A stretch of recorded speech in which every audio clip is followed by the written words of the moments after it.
So LG has a new smartphone, the LG G7 ThinQ, or the G7 Think or something like that. This is the Raspberry Rose version, which actually looks pretty unique. It has a softer, more elegant tone to it. Definitely not the in-your-face red brilliance of the OnePlus 6, but still subtly impressive. My mom's been using the LG G6 for the last year, and I could totally see her rocking a color like this. We aren't here to oogle. The bin test shows us how well the phone is constructed, and with this LG G7, there's hardly any flex, from the front or the back of the phone. Plus the back panel is still secured, with that water resistance intact. Nothing is separating. It has an impressive build. With that headphone jack, Google Assistant, and unflexing structure, I can't really think of anything to complain about. See what I did there? Yeah, pretty hilarious. The Vivo Nex S is that sweet-looking bezel-less Android smartphone with the motorized pop-up front-facing camera and in-screen fingerprint scanner. Probably the most futuristic smartphone we've tested so far this year. Even though it looks epic from the outside, I'm honestly more excited to take this one apart and review it from the inside. But, like always, we gotta test it first while it's all in one piece. Let's get this next. We'll see if the motorized rails inside the frame compromise the structural integrity of the phone. There is a little more bend than I'm comfortable seeing, but still no cracked glass or catastrophic failure, no matter what side the pressure is applied from. So I am very pleased to report that this technologically advanced metal and glass sandwich passes my durability test, even the protrudy bits. Phones passing my test is a very good thing. It means that manufacturers are putting thought into the construction and the longevity of our devices, which is good for us as consumers and our wallets, but also the planet. Phones are pretty hard to recycle, so the longer they last, the better. Now we just need Oppo phone I've ever tested. So I'd like to officially welcome Oppo to my desk and my durability test.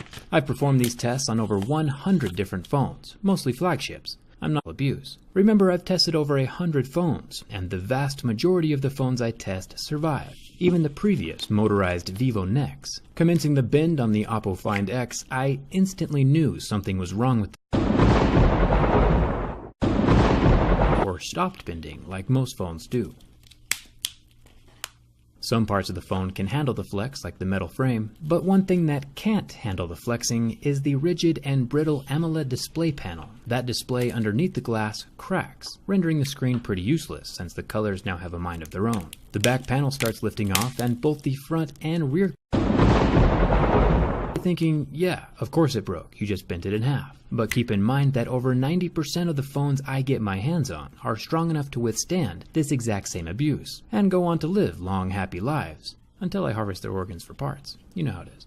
This Oppo Find X is dead. It's important to never sit on a phone like this, or accidentally step on it after a drop, or even drop it at all. Cell phones are probably the most abused pieces of technology on the planet, and the Find X cannot handle abuse as well as other phones with the Nexus 6P. I'm going to try something a little bit different this time, doing scratch tests with Kindle at this point, although it is probably angry with me. I am going to apply a little bit of pressure, and yikes.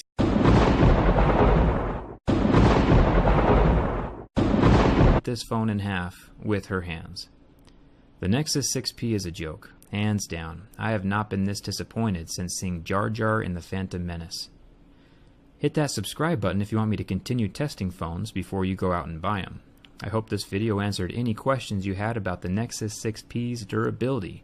So Nokia's over here pumping out phones faster than Taylor Swift goes through boyfriends, and I'm just trying to catch up with all of them. I have a Nokia 7 from a few months ago and a Nokia 7 Plus from 2018 that's going to be tested today.